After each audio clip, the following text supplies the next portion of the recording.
Hello दोस्तों, welcome to Edify academy for commerce. तो दोस्तों आज हम लेकर के आए क्लास 12 सेमेस्टर 3 का इकोनॉमिक्स का पार्ट नंबर 3 जो नेशनल इनकम चैप्टर हम लोग पढ़ रहे थे उसका ऑलरेडी 2 वीडियो हम लोग का यूट्यूब चैनल में ऑलरेडी आ चुका है। पार्ट 1 पार्ट 2 आज हम लोग लेकर के आए पार्ट 3। पार्ट 1 और पार्ट 2 में हम लोग पढ़े थे। पार्ट 1 में हम लोग पहले पढ़े थे गुड्स के बारे में कि कंज्यूमर गुड्स कौन सा है, फाइनल गुड्स कौन सा है, कैपिटल गुड्स कौन सा है, ये सब पढ़े थे। सर्कुलर फ्लो ऑफ इनकम क्या होता है, ये पार्ट 1 में पढ़े थे। पार्ट 2 में हम लोग पढ़े थे कि नेशनल इनकम कैलकुलेट करने का कितना मेथड थे, 3 मेथड थे। क्या क्या था? Census of income method, census of production method and census of expenditure method. Census of income method के बारे में हम लोग पूरा डिटेल में डिस्कस किए थे पार्ट नंबर 2 में। अब हम लोग जा रहे हैं सेंसस ऑफ प्रोडक्शन मेथड को डिस्कस करने के लिए, जो आपको बोर्ड में नजर आता होगा। पहले आप लोग क्या करिएगा, हम थोड़ा देर के लिए हट रहे वीडियो पॉज करके पहले ये नोट्स को आप लोग एकदम शानदार नोट्स को आप लोग पहले अपना कॉपी में लिख लो, उसके बाद हम उसको समझाना शुरू करेंगे। क्लियर है? तो देखो पहले इसको वीडियो पॉज करके आप लोग इसको उतार लीजिए। चलिए ठीक है। नेक्स्ट अब हम लोग आते हैं census of production method. Census of production method होता क्या? देखो सेंसस ऑफ प्रोडक्शन मेथड में ना नेशनल इनकम जो कैलकुलेट होता है, वहां पे कौन नेशनल इनकम कैलकुलेट करता है? आरबीआई का एक डिपार्टमेंट है जिसका नाम क्या? सीएसओ। सीएसओ क्या करता है सेंसस ऑफ प्रोडक्शन मेथड में? मुल्क में जितना भी फाइनल गुड्स एंड सर्विसेज बन रहा है, मुल्क में जितना भी फाइनल गुड्स एंड सर्विसेज एक साल के अंदर बन रहा है, उन सब का क्वांटिटी को मॉनेटरी वैल्यू के साथ मल्टीप्लाई करता है। उसके बाद उन सब मॉनेटरी वैल्यू को ऐड कर देता है, तो क्या निकल के आता है? नेशनल इनकम आता है। सर एक एग्जांपल लीजिए, मुल्क में मान लीजिए फाइनल गुड्स पेन बना है 10,000 पीस, चेयर आपका बना है 5,000 पीस, व्हाइट बोर्ड ये आपका बना है 10,000 पीस।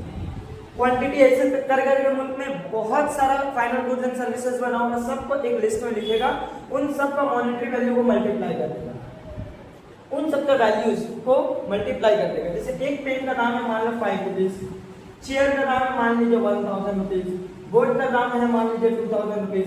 ये सब का मॉनेटरी वैल्यू आएगा, सबका मॉनेटरी वैल्यू आएगा। इसी तरह बहुत सारा लिस्ट में मॉनेटरी वैल्यू आएगा।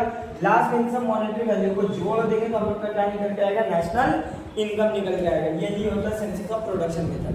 अब इसमें कुछ एक ट्विस्ट जो हम अभी आप लोग को बताएंगे, पहले इतना समझ चुके हो आप लोग सेंसस ऑफ प्रोडक्शन मेथड में क्या होता है, पढ़ते हैं। In census of production method CSO क्या करता है? कंप्लीट लिस्ट बनाता है जितना भी फाइनल गुड्स एंड सर्विसेज बन रहे एक साल के अंदर, फिर मल्टीप्लाई कर देगा उन लोग क्वांटिटी को उन लोगों के प्राइस के साथ, तो हम लोग को क्या निकलेगा? मॉनेटरी वैल्यू निकलेगा। उस मॉनेटरी वैल्यू को हम लोग ऐड कर देंगे तो क्या निकल जाएगा? नेशनल इनकम निकल जाएगा। जितना हम अभी बताए वही चीज देखिए। If you take the money value of each and every commodity to calculate national income, some commodity may be added more than once.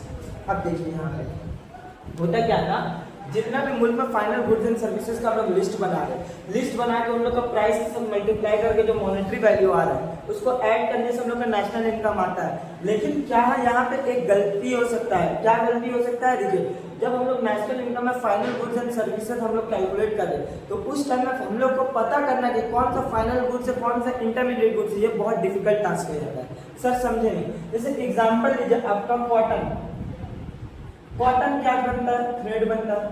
Thread से क्या बनता है? क्लोथ या फिर शर्ट्स वगैरह हम लोग का बनता है ना, शर्ट्स वगैरह। तो शर्ट्स आपका क्या फाइनल गुड्स है। तो नेशनल इनकम में हम लोग को सिर्फ शर्ट का वैल्यू लेना चाहिए, तो शर्ट का क्वांटिटी। अब किसी कोई लोग क्या करता है, क्लोथ कॉटन को ही डायरेक्ट यूज करता है, जैसे हॉस्पिटल्स वगैरह में कॉटन डायरेक्ट यूज हो जाता है, तो वो उस टाइम में इंटरमीडिएट गुड्स ने वो क्या या फाइनल गुड्स। अब अगर हम लोग कॉटन को भी मॉनेटरी वैल्यू में ऐड कर दिए नेशनल इनकम कैलकुलेट करते हुए और शर्ट को भी कर दिए, तो शर्ट में ऑलरेडी कॉटन इंक्लूड है, तो ऐसा नहीं हो गया शर्ट में आपका कॉटन भी एक बार यूज हो गया, ऐड हो गया, और शर्ट भी ऐड हो गया, तो एक क्वांटिटी एक कमोडिटी 2 बार ऐड हो गया। उसी को क्या बोलते हैं? मल्टीपल काउंटिंग बोलते हैं। क्या बोलते हैं? Multiple counting. मतलब फाइनल गुड्स कौन सा, इंटरमीडिएट गुड्स कौन सा, ये टास्क पहचानना बहुत मुश्किल हो जाता है। ये मुश्किल टास्क है, समझ में आया?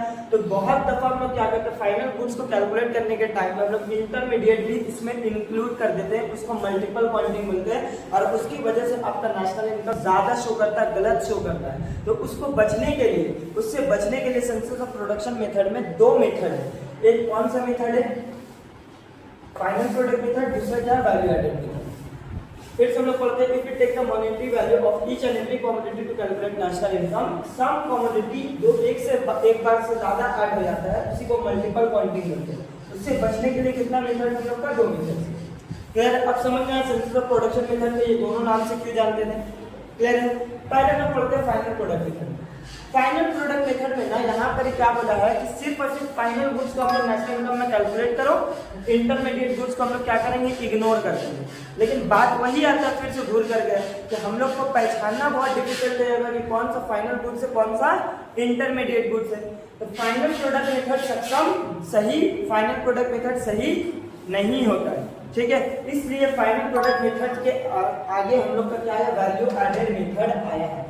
फाइनल प्रोडक्ट मेथड में क्या बोला है, सिर्फ और सिर्फ फाइनल गुड्स एंड सर्विसेज को नेशनल इनकम में काउंट करो, इंटरमीडिएट गुड्स को इग्नोर कर दो। लेकिन सवाल फिर से यही पैदा होता है कि हम लोग कैसे समझेंगे कौन सा फाइनल गुड्स है, कौन सा फाइनल गुड्स नहीं है। इसी के लिए आज के टाइम में लोग किसको इस्तेमाल करता है, वैल्यू एडेड मेथड को ही यूज करता है। फाइनल प्रोडक्ट मेथड को कोई कंट्री नेशनल इनकम कैलकुलेट करने के टाइम में यूज नहीं करता, सब किसको यूज करता है, वैल्यू एडेड मेथड। आइए पहले पढ़ते हैं final product method. In this method भी डिस्टिंग, अच्छा एक चीज और बता दें, ये दोनों मेथड से नेशनल इनकम अगर कैलकुलेट करोगे तो सेम ही आएगा, ठीक है। इन दिस मेथड भी distinguish two types of goods. इस मेथड में दो तरह के गुड्स है, फाइनल गुड्स और एक intermediate goods. Those goods which are used for further production, जो फर्दर प्रोडक्शन के लिए जो गुड्स इस्तेमाल होते हैं उसको क्या बोलते हैं, इंटरमीडिएट गुड्स। तुम लोग पार्ट 1 में ही पढ़ेंगे। उसके अलावा जितना भी गुड्स है जो डायरेक्टली यूज और कंज्यूमर गुड्स, सबको क्या बोलेंगे, फाइनल गुड्स बोलेंगे। Here only final goods and services should be added to calculate national income, जिसमें फाइनल प्रोडक्ट। अब आते हैं वैल्यू एडेड मेथड। ये इंटरेस्टिंग पढ़ते हैं इन दिस मेथड। और इसको पहले पढ़ने से पहले हम लोग समझा देते हैं, ठीक है। साइड में एग्जांपल इधर दीजिएगा। मान लीजिए आपका कॉटन बना है, कॉटन 1000 रुपये बना। ये कॉटन आगे बन करके थ्रेड बना, थ्रेड मतलब समझ में आता है धागा सूता जिसको बोलते हैं। ये बना आपका 1200 रुपये और आगे चल के ये शर्ट बन गया, शर्ट बनना है ये 2000 रुपये। शर्ट का वैल्यू कितना, 2000, क्लियर है। अब फाइनल प्रोडक्ट मेथड हम लोग सिर्फ किसको लेंगे, शर्ट को ले लेंगे, 2000 रुपये नेशनल इनकम में काउंट करेंगे। इन दोनों को क्या करेंगे, इग्नोर। वैल्यू एडेड मेथड हम लोग क्या बोलता है ना कि हर एक स्टेज में जैसे जैसे प्रोडक्शन होते जा रहा है, एक स्टेज में, दूसरा स्टेज में, तीसरा स्टेज में, इन सब में जो वैल्यू ऐड हो रहा है उसी को क्या कर लिए, ऐड करेंगे। जैसे एग्जांपल, पहले कॉटन से पहले उसका वैल्यू कितना होगा, 0 से वो वैल्यू कितना ऐड हुआ, 1000, ठीक है। 1000 से वो कॉटन किसमें बन गया, थ्रेड में। थ्रेड में बनने के लिए इसका वैल्यू कितना ऐड हुआ, वैल्यू जो ऐड हुआ उसमें कितना ऐड हुआ, 200, है ना। और यहाँ पे थ्रेड से शर्ट बनने में वैल्यू ऐड कितना हुआ, 800। तीनों को जोड़िए, देखिए 2000 ही आएगा। तो आपका फाइनल प्रोडक्ट मेथड से वैल्यू एडेड मेथड से दोनों से क्या निकला, सेम रिजल्ट निकला। इसी को बोलते हैं वैल्यू एडेड मेथड। हर एक स्टेज ऑफ प्रोडक्शन में जैसे जैसे वैल्यू ऐड होते जा रहा उसको ऐड करते जाइए, आपका क्या निकल कर आ जाएगा, वैल्यू एडेड मेथड आएगा। यही सबसे अच्छा तरीका है नेशनल इनकम काउंट करने में। यहाँ पे डबल काउंटिंग का झमेला खत्म हो जाएगा, क्लियर है। चलिए बोलते हैं in this method we calculate value added at each stage of production. It is the difference between total value of product and the value of raw material used. इसको अच्छे से समझो, यहाँ से MCQ देंगे। It is the difference between total value of product and the value of raw material. देखो इसका value कितना है, 1000। कॉटन पहले क्या होगा, एग्रीकल्चर सीड्स वगैरह होगा, उसका वैल्यू कितना होगा, 0। 1000 माइनस 0 कितना हो गया, 1000। यहाँ पर थ्रेड कितना हो गया, 1200। उसका थ्रेड के लिए रॉ मटेरियल्स क्या है, कॉटन। तो 1200 माइनस 1000 कितना आएगा, 200। देखो 200। शर्ट बना, शर्ट के लिए रॉ मटेरियल्स क्या है, थ्रेड है। वैल्यू कितना, 2000 माइनस 1200 कितना हो जाता है, 800 कर दिया। यही बोलते हैं डिफरेंस, जो इसका वैल्यू एडेड आता है वो कैसे आता है, माइनस करके value of product and value of raw material use. देखो blue pen sorry green pen से हम फॉर्मूलाज भी लिख दिए। वैल्यू एडेड क्या, actual value minus value of raw materials. अब देखिए adding all this value added at stage of production हम लोग क्या निकल जाएगा, नेशनल इनकम निकल कर जाएगा। Both the method will give the same result, हम पहले बता चुके हैं। आइए एग्जांपल से समझते हैं रेफरेंस से। सपोज कर ले इकोनॉमी में कॉटन प्रोड्यूसर है 1000 का, वो कॉटन पूरा का पूरा ट्रांसफॉर्म हो जा रहा है किसमें, थ्रेड में। थ्रेड का वैल्यू कितना है, 1200। अगेन ये इंटायर थ्रेड किसमें कन्वर्ट हो जा रहा है, क्लॉथ में, और क्लॉथ का वैल्यू क्या है, 2000। यहाँ कॉटन और थ्रेड जो, कॉटन और थ्रेड जो वो क्या हो गया, इंटरमीडिएट गुड्स। और आपका जो क्लॉथ है, वाइट क्लॉथ हो गया यहाँ पे, ठीक है। White cloth is a final goods, cloth क्या आएगा, फाइनल गुड्स हो जाएगा। If we follow the final product method, हम लोग अगर फाइनल प्रोडक्ट मेथड लेंगे तो हम लोग सिर्फ किसका वैल्यू को ऐड करेंगे, क्लॉथ का, जो कि वैल्यू कितना है क्लॉथ का, 2000।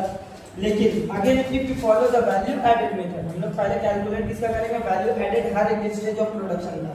जब कॉटन बना था वैल्यू कितना ऐड हुआ 1000, फिर वो कॉटन क्या बना, थ्रेड बना, तो उसमें वैल्यू एडेड कितना हुआ 200, फिर वो थ्रेड किस में कन्वर्ट हो गया, क्लॉथ में, जिसका वैल्यू कितना ऐड हुआ 800, तीनों को जोड़े 300 से लाया, जो इक्वल है फाइनल प्रोडक्ट मेथड का। बोलिए वैल्यू एडेड मेथड आपको क्लियर समझ, sorry senses of production method clear समझ में आया, दोनों मेथड समझ में आया, फाइनल भी इंटरमीडिएट भी। अब इसका भी कुछ प्रिकॉशन है, किसको हम लोग ऐड करेंगे, किसको हम लोग ऐड नहीं करेंगे, वो अभी हम बोर्ड में आप लोग को लिखाएंगे। पहले यहाँ तक आप लोग रिकॉर्ड कर लिए, समझ में आ रहा है कि नहीं समझ में आ रहा है, अभी तक का आप लोग वीडियो में समझ में आ रहा है तो जल्दी से जल्दी लाइक करिए, शेयर करिए और दोस्तों तक ज़्यादा से ज़्यादा पहुँचाइए। ठीक है, कमेंट करिए कैसा लगा नहीं लगा। यहाँ तक उतार लिए हो, देन हम लोग टाइम बिना वेस्ट किया अभी आ जाएंगे प्रिकॉशन हम बोर्ड में लिखेंगे, उसको भी उतारिएगा, देन हम लोग एक्सपेंडिचर मेथड में आगे बढ़ेंगे। क्लियर है? नेक्स्ट आप लोग को बोर्ड में नजर आता होगा precaution regarding census of production method. Census of production method में क्या क्या प्रिकॉशंस है, किसको हम लोग सावधानी बरतेंगे प्रोडक्शन मेथड से नेशनल इनकम कैलकुलेट करते वक्त। तो पहला, value of sale and purchase of second hand goods is not included in national income. Second hand goods का जितना भी सेल या फिर परचेज होगा उसको हम लोग नेशनल इनकम में काउंट नहीं करेंगे, क्योंकि वो पहली दफ़ा जब सेल या परचेज होगा उस टाइम में वो नेशनल इनकम में काउंट हो गया होगा, तो दोबारा हम लोग नेशनल इनकम में उसको काउंट नहीं करेंगे। देख लीजिए, is not included in value added because value of these goods is already accounted। कब अकाउंट हो गया था, पहले से जुड़ गया था, कब, जब साल फर्स्ट टाइम वो परचेज हुआ होगा या प्रोड्यूस हुआ होगा। नेक्स्ट नंबर टू क्या, commission earn on account of sale and purchase of second hand. लेकिन हाँ, सेकंड हैंड गुड्स के ऊपर सेल करने में जो कमीशन या ब्रोकरेज या इंटरेस्ट वगैरह अगर अराइज हो रहा है तो उसको हम लोग नेशनल इनकम में काउंट करेंगे, क्योंकि ये नया सिरा से काम हो रहा है, नया मेहनत का पैसा मिल रहा है, तो उसको हम लोग नेशनल इनकम में काउंट करेंगे। एकदम सेम है, इनकम मेथड में भी ये दोनों पॉइंट था, यहाँ पे भी है। Next third, on account production of goods of the producing is taken into account while estimating national income या value added। ओन अकाउंट मतलब ओनर ऑक्युपाइड हाउस, जिसको इम्प्यूटेड रेंट भी बोलते हैं। खुद का घर में प्रोडक्शन कर रहे, किसी को रेंट नहीं देना पड़ रहा, लेकिन उसको नेशनल इनकम में काउंट करेंगे। Because these goods are like those provided for the market, they are simply not sold owing to their need by the producer themselves if you do not include these costs under estimation of national income. जैसे example लीजिए, एक pen या mobile हम बनाए, produce किए, तो obvious बात है उसको हम लोग सेल करते तो नेशनल इनकम में काउंट होता प्रोडक्शन मेथड में। अब वही फ़ोन हम अपना यूज़ कर लिया या अपना वाइफ को गिफ्ट कर दिया, अगर हम वो अपना वाइफ को गिफ्ट नहीं करते तो मार्केट में सेल करते, नेशनल इनकम में काउंट होता। लेकिन हम खुद इस्तेमाल किए, किसी से पैसा वगैरह नहीं मिला, लेकिन तब भी क्या बोला है, उसको नेशनल इनकम में काउंट करिएगा। अगर ओन अकाउंट यूज़ कर रहे हो, इम्प्लिसिड यूज़ कर रहे हो, तो उसको आप नेशनल इनकम में काउंट करिएगा। नेक्स्ट, ये आपका इनकम मेथड में भी था। Fourth, value of intermediate goods को हम लोग नेशनल इनकम में काउंट नहीं करेंगे, ठीक है, because value of intermediate goods is reflected in the value of, अगर आप फाइनल गुड्स ले रहे हो तो इंटरमीडिएट गुड्स को लेने का ज़रूरत नहीं है, ठीक है। नेक्स्ट आपका चेंज इन स्टॉक, अगर आपका स्टॉक बढ़ रहा है तो उसको आपको नेशनल इनकम में ऐड करना पड़ेगा, ठीक है। Next, services for self consumption is not considered while estimating value added simply because it is difficult to estimate their market like services of housewife। मतलब हाउस होल्ड सर्विसेज को, जो mummy हम लोग के घर पे काम कर रही है या वाइफ अगर हम लोग घर पे काम कर रही है, उन लोगों को कोई पैसा वगैरह हम लोग नहीं दे रहे हैं तो उसको हम लोग नेशनल इनकम में काउंट नहीं करेंगे। सेम इनकम मेथड में भी था हम लोगों का।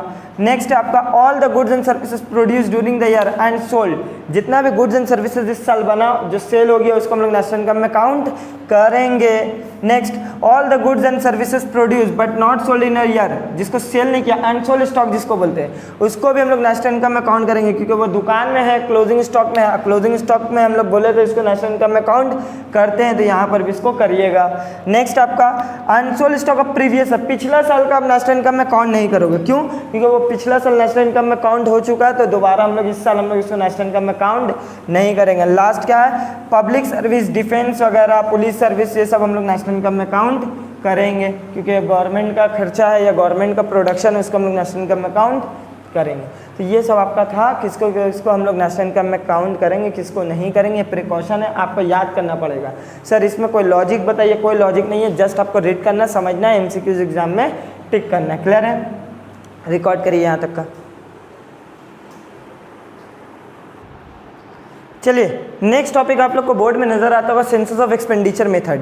ये आज का लास्ट टॉपिक है, आज वीडियो का ये लास्ट टॉपिक है। इसके बाद हम लोग इसका प्रिकॉशन पढ़ेंगे इसी वीडियो में। देन उसके बाद हम लोग इसका नेक्स्ट पार्ट बनाएंगे, पार्ट नंबर 4। वहाँ पे हम लोग फार्मूलाज वगैरह न्यूमेरिकल्स हम लोग शिफ्ट हो जाएंगे। क्लियर है? न्यूमेरिकल्स में 4 वीडियो आएगा। पहले हम लोग पढ़ते हैं सेंसस ऑफ एक्सपेंडिचर मेथड। देखो इसको पढ़ने से पहले ना हम आपको एकदम ईजिली समझा देंगे, यहाँ पे पहले ध्यान दो, उसके बाद हम लोग पढ़ेंगे। पहले समझ लो। देखो होता क्या है ना, सबसे पहले एक्सपेंडिचर मेथड में क्या बोला है ना, नेशनल इनकम कैसे निकलेगा। इनकम मेथड में क्या बोला था कि जितना भी मुल्क में इंसान कमा रहा है उन लोगों का इनकम को जोड़ दो, इनकम मेथड निकल जाएगा। प्रोडक्शन मेथड में हम क्या बोला, जितना मुल्क में सामान बन रहा है उन सबका मॉनेटरी वैल्यू, वही को तो बेच करके कमाएगा। एक तरह से production method income method same है। अब एक्सपेंडिचर मेथड भी क्या है, सेम ही है, बस इस बार कमाई नहीं है बल्कि खर्चा है। ऑब्वियस सा बात है, जो इंसान कमा रहा है वो कहीं ना कहीं खर्च करेगा। मुल्क में जितना भी लोग खर्च कर रहा है सबका खर्चा को जोड़ देंगे, क्या निकल के आएगा, नेशनल इनकम निकल करके आ जाएगा। अब देखो नेशनल इनकम निकालने का ना 3 पार्ट में हम इस टॉपिक को हम पढ़ाएंगे। सबसे पहले हम लोग मान ले रहे हैं कि इकोनॉमी क्या है, क्लोज है। इकोनॉमी क्या है, क्लोज है, मतलब ये इंडिया है, ये अपना खिड़की दरवाजा सब बंद रखा, मतलब ना ही एक्सपोर्ट होगा ना ही इंपोर्ट होगा। इकोनॉमी क्लोज है। और मान करके चल रहे कि अभी गवर्नमेंट का रोल नहीं है, गवर्नमेंट का रोल नहीं है। पहला सिनेरियो हम लोग पढ़ ले कि इकोनॉमी क्लोज है और गवर्नमेंट का रोल नहीं है। मतलब इकोनॉमी क्या है, कैपिटलिस्ट इकोनॉमी है। क्या है, कैपिटलिस्ट, सोशलिस्ट नहीं है। सोशलिस्ट मतलब जहाँ गवर्नमेंट पार्टिसिपेट करता है, लेकिन यहाँ गवर्नमेंट कुछ भी पार्टिसिपेट नहीं कर रहा है, इकोनॉमी क्लोज है। तो उस केस में देखो मुल्क में कितना इंसान बच गया। हम बताया था ना आपको सर्कुलर फ्लो ऑफ इनकम पढ़ाने के टाइम में कितना फैक्टर्स होता है। तो सर आपका कंज्यूमर होता है, फर्म होता है जिसको प्रोड्यूसर बोलते हैं, इसको हाउस होल्ड बताया था, हाउस होल्ड ज़्यादा था सर्कुलर फ्लो ऑफ इनकम में, कंज्यूमर का हाउस होल्ड, फर्म। थर्ड हम बताए थे आप लोग को गवर्नमेंट, और 4 आपको हम बताए थे एक्सटर्नल फैक्टर्स, है ना। अब चूंकि यहाँ गवर्नमेंट और एक्सटर्नल फैक्टर एक्सपोर्ट इंपोर्ट है नहीं, बचा क्या, कंज्यूमर और फर्म। तो इन्हीं लोग दोनों खर्च करेगा। कंज्यूमर सामान खरीदने में खर्च करेगा और फर्म सामान बनाने में खर्च करेगा। तो इन दोनों का खर्चा को हम लोग जोड़ देंगे तो नेशनल इनकम निकल करके नहीं आ जाएगा। हाँ सर, निकल करके आ जाएगा। आइए पढ़ते हैं पहला part, the economy is close. Economy क्या है, क्लोज है। अब कोई रोल गवर्नमेंट का नहीं है इकोनॉमिक एक्टिविटी में। तो सेंसस ऑफ एक्सपेंडिचर मेथड में हम लोग ऑल एक्सपेंडिचर जितना भी रेसिडेंट कर रहे हैं कंट्री में सबको हम लोग जोड़ देंगे तो क्या निकल करके आएगा, नेशनल इनकम निकल करके आ जाएगा। Then by adding all this expenditure हम लोग को नेशनल इनकम निकलेगा, जीडीपी जीएनपी। हालांकि जीडीपी अलग होता है, जीएनपी अलग होता है, अभी हम समझाएंगे। In any economy there are 2 basic economic units. अब गवर्नमेंट है ना, तो बेसिक इकोनॉमिक यूनिट्स कौन बना, प्रोड्यूसर और कंज्यूमर। अब in order to know the expenditure of all the resident, हम लोग को एक्सपेंडिचर इन्हीं दोनों का, यही लोग दोनों रेसिडेंट है, इन लोग दोनों का एक्सपेंडिचर निकाल लेंगे तो हम लोग को एक्सपेंडिचर नेशनल इनकम का निकल करके आ जाएगा, मतलब पूरा नेशनल इनकम निकल करके आ जाएगा। तो एक्सपेंडिचर अगर कंज्यूमर कर रहा है तो उसको क्या बोलते हैं, कंजम्पशन एक्सपेंडिचर, जिसको हम लोग शो किससे करते हैं, कैपिटल सी से। और प्रोड्यूसर का जो खर्चा है उसको क्या बोलते हैं, इन्वेस्टमेंट एक्सपेंडिचर, जिसको हम लोग किससे डिनोट करते हैं, आई से। तो इन लोग दोनों का एक्सपेंडिचर क्या हो गया, सी प्लस आई हो गया। ठीक है। अब देखो जीडीपी और जीएनपी में फ़र्क क्या है, एक्सपोर्ट इंपोर्ट का है। आपका जितना भी मुल्क में सामान बन रहा हुआ जीडीपी, बाहर से एक्सपोर्ट हुआ जीडीपी में, देखो जीएनपी में क्या होगा ना, जीडीपी में एक्सपोर्ट ऐड करोगे और इंपोर्ट को लेस करोगे। सर एक्सपोर्ट को 1 से शो करते हैं और इंपोर्ट को m से शो करते हैं। तो जीडीपी में एक्सपोर्ट ऐड करोगे, इंपोर्ट माइनस करोगे तो क्या निकल करके आएगा, जीएनपी निकल करके आएगा। लेकिन अभी यहाँ पे एक्सपोर्ट इंपोर्ट हो रहा है, अभी तो इकोनॉमी क्या है, क्लोज है। तो जो जीडीपी है वही क्या हो गया, जीएनपी हो गया। यहाँ से एक एमसीक्यूज बनेगा, if there is economy, if there is not open economy, या इकोनॉमी क्या है, क्लोज है, तो उस केस में जीडीपी जीएनपी क्या हो जाता है भाई साहब, बराबर हो जाता है। जीडीपी जीएनपी में फ़र्क कब होगा, जब मुल्क क्या होगा, ओपन इकोनॉमी होगा, मतलब एक्सपोर्ट इंपोर्ट होगा तभी। इसी के लिए हम यहाँ लिखा जीडीपी जीएनपी नेशनल इनकम क्या हो जाएगा, सी प्लस आई। इकोनॉमी क्लोज है, गवर्नमेंट का रोल नहीं है। पहला सिनेरियो समझ में आया। चलिए दूसरा सिनेरियो हम लोग पढ़ रहे हैं। दूसरा सिनेरियो कि इकोनॉमी अभी भी क्या है, क्लोज है, बस इस बार क्या हो गया, गवर्नमेंट भी पार्टिसिपेट कर रहा है, प्रोडक्शन कर रहा है, गवर्नमेंट का रोल है। तो अब मुल्क में देखो कितना रेसिडेंट हो गया, सर कंज्यूमर तो हुआ ही, प्रोड्यूसर भी वो कंज्यूमर प्रोड्यूसर, और क्या आ गया, गवर्नमेंट भी आ गया। अब गवर्नमेंट भी खर्च करता है, गवर्नमेंट क्या खर्च करता है सर, रेलवे का जो सुविधा दे रहा है, तो रेलवे का सुविधा में खर्च नहीं होता है, होता है सर। आप लोग जो गवर्नमेंट स्कूल में बच्चे लोग पढ़ रहे हो, तो टीचर्स लोग को जो सैलरी मिल रहा है वो गवर्नमेंट खर्च कर रहा है, तो गवर्नमेंट का खर्चा को हम लोग किससे डिनोट करते हैं, कैपिटल जी से डिनोट करते हैं। तो इस बार नेशनल इनकम क्या हो जाएगा, सी प्लस आई तो रहेगा, बस प्लस क्या हो जाएगा, जी हो जाएगा। देख लीजिए सी प्लस आई प्लस जी। कब, इकोनॉमिक क्लोज या गवर्नमेंट का रोल है, पढ़िए। Now suppose there is government which takes in economic part activity, government भी कुछ सामान खरीदता बेचता है कंजम्पशन के लिए, इन्वेस्टमेंट पर्पस के लिए भी। तो अब हम लोग टोटल एक्सपेंडिचर अगर हम लोग मुल्क का पता करने जा रहे हैं, तो इस बार हम लोग को ऐड कर देना होगा गवर्नमेंट एक्सपेंडिचर भी, किसमें, सी प्लस आई में। क्लियर, दूसरा पार्ट हो गया। अब आते हैं हम लोग तीसरा पार्ट में। इकोनॉमी क्लोज था ना अब तक का, अब हम लोग मान ले रहे क्या, इकोनॉमी क्या हो गया, ओपन हो गया। इकोनॉमी क्या है, ओपन है। अब इकोनॉमी ओपन होगा तो ऑटोमेटिकली गवर्नमेंट का रोल आएगा ही आएगा। अब बिना गवर्नमेंट का कोई भी कंट्री में एक्सपोर्ट इंपोर्ट नहीं कर सकते हो, नहीं तो पाकिस्तान क्या करेगा, आम का पेटी में बम भर देगा हम लोग के इंडिया में, समझ में आ रहा है। इसी के लिए इकोनॉमी क्या हम लोग का ओपन रहेगा, तो गवर्नमेंट का रोल ऑटोमेटिकली रहेगा। ये लास्ट सिनेरियो है, ठीक है। तो देखो इकोनॉमी अगर ओपन है तो इस बार मुल्क में रेसिडेंट क्या क्या खर्चा कर सकता है, तो सी तो होगा, ये कंज्यूमर खर्चा करेगा, सी है। प्रोड्यूसर खर्चा कर रहा है, आई। गवर्नमेंट भी है तो गवर्नमेंट का खर्चा जी, सी प्लस आई प्लस जी होगा। अब इकोनॉमी ओपन है तो कुछ फॉरेनर्स लोग, गोरा लोग हम लोग का कंट्री में खर्च करता होगा कि नहीं करता होगा, मतलब हम लोग एक्सपोर्ट करते होंगे तो उन लोग हम लोग का सामान खर्च कर रहा, तो एक्सपोर्ट को हम लोग क्या कर देंगे, ऐड कर देंगे। और कुछ हम लोग फॉरेन कमोडिटी के ऊपर हम लोग खर्च करते हैं, है ना, जिसको इंपोर्ट बोलते हैं। जैसे फ़ोन हम लोग खरीद लिए चाइना का, ठीक है, शर्ट वगैरह ब्रांड का हम लोग खरीद लिए बाहर का ब्रांड वगैरह का, तो अपना पैसा कहाँ चले गया, बाहर, तो उसको इंपोर्ट बोलते हैं। तो इंपोर्ट को क्या कर देना, हम लोग को माइनस कर देना, तो आपका नेशनल इनकम निकल करके आ जाएगा। इस केस में आपका जीडीपी जीएनपी बराबर नहीं होगा, क्यों, क्योंकि एक्सपोर्ट इंपोर्ट है, जीडीपी नहीं होगा। क्लियर है। तो देखिए, if you relax the above assumption that the economy is closed, हम लोग मान लिया कि इकोनॉमी अब क्लोज नहीं है, और मान लिया इकोनॉमी क्या है, ओपन है। तो कुछ गुड्स एंड सर्विसेज हम लोग एक्सपोर्ट करते हैं, फॉरेनर्स हम लोग के सामान पे खर्च करता है। अब कुछ गुड्स वगैरह मतलब एक्सपोर्ट को हम लोग को ऐड करना है, ठीक है। और सिमिलरली रेसिडेंट मतलब हम लोग कुछ फॉरेन प्रोडक्ट में खर्च करते हैं, जिसको हम लोग एक्सक्लूड कर देना जीएनपी में से, मतलब इम्पोर्ट। और ये वाला पार्ट को ना नेट एक्सपोर्ट बोलते हैं, क्या बोलते हैं, नेट एक्सपोर्ट बोलते हैं। नेट एक्सपोर्ट का अगर फॉर्मूला आएगा तो क्या लिखिएगा, X minus M, X for export और एम फॉर इम्पोर्ट, ये सब कॉपी में लिख लीजिए। क्लियर है। ये आपका वो सेंसस ऑफ एक्सपेंडिचर मेथड, तो आपका नेशनल इनकम ये आ जाएगा, इसको नेशनल इनकम भी लिख सकते हो। क्लियर है। इस केस में सर जीडीपी क्यों नहीं लिखे, क्योंकि जीडीपी अब नहीं है, क्योंकि जीएनपी है। इधर पर ही क्या था, एक्सपोर्ट इंपोर्ट नहीं हो रहा था, तो जीडीपी क्या हो गया था, जीएनपी हो गया था। सर इसको हम लोग ऐसे लिख सकते हैं, GNP is equal to GDP plus export minus import. हाँ, ये जो है ये जीडीपी ही है। आया समझ में। चलिए, उम्मीद करते हैं मज़ा आया होगा। यहाँ तक लिखिए, इसके बाद इसका हम लोग प्रिकॉशन बोर्ड में लिख रहे हैं, देन आगे बढ़ेंगे।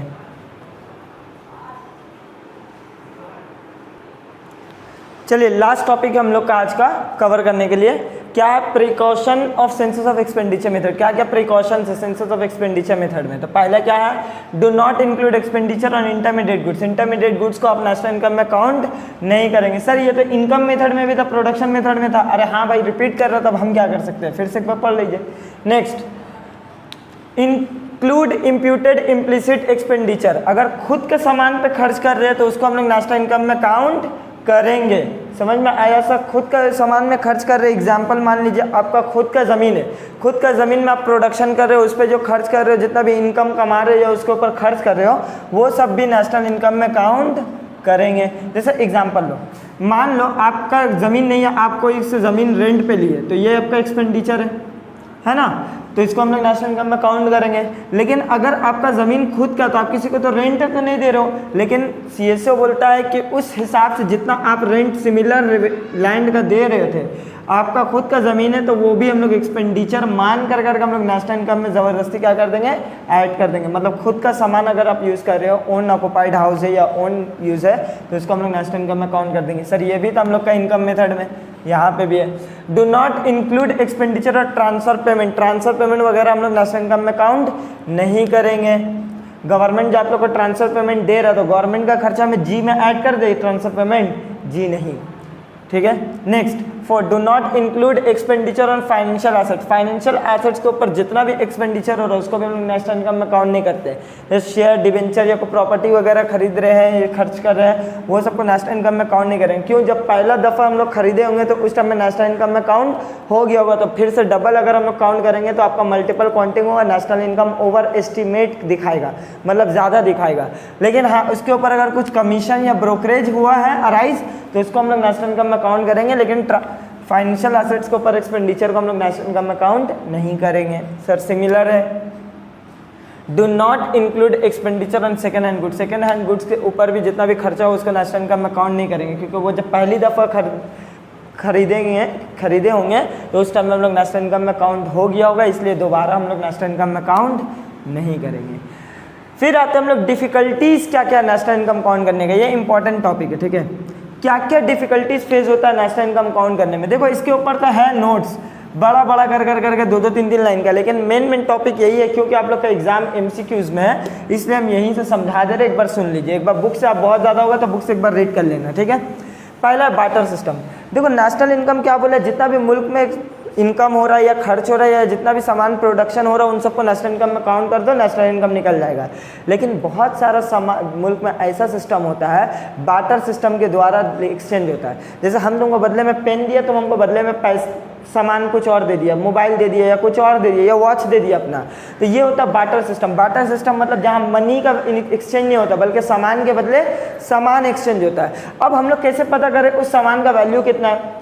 जैसे हम इससे पेन लिए तो मेरे लिए ये पेन का दाम कीमत होगा 3 रुपया, किसी और के लिए 5 रुपया होगा, किसी और के लिए 7 रुपया होगा, तो नेशनल इनकम में कितना काउंट करें, ये बहुत डिफिकल्ट टास्क हो जाता है, ठीक है। Next, value of unsold stock. देखो अनसोल्ड स्टॉक को क्या बोला था नेशनल इनकम में काउंट करने के लिए, लेकिन कौन सा वैल्यू पे, उसका मार्केट प्राइस पे या उसका कॉस्ट वैल्यू पे, कॉस्ट प्राइस पे। जैसे एग्जांपल लीजिए, ये पेन 10,000 पीस बना लेकिन बिक्री नहीं हुआ। इस पेन का मार्केट में कीमत है 10 रुपया, लेकिन बनाने में कॉस्ट आया मेरा 7 रुपया। अब हम कितना काउंट करें नेशनल इनकम में, 7 रुपया करें या 10 रुपया करें, ये एक डिफिकल्ट टास्क हो जाता है नेशनल इनकम काउंट करने में। नेक्स्ट क्या है, ट्रांसफर पेमेंट या कैपिटल गेन्स को हम लोग नहीं लेंगे नेशनल इनकम में, ये तो पता आप लोग को। अब हम कैसे पता करें कौन सा पैसा ट्रांसफर पेमेंट का है, कौन सा पैसा कैपिटल गेन का है।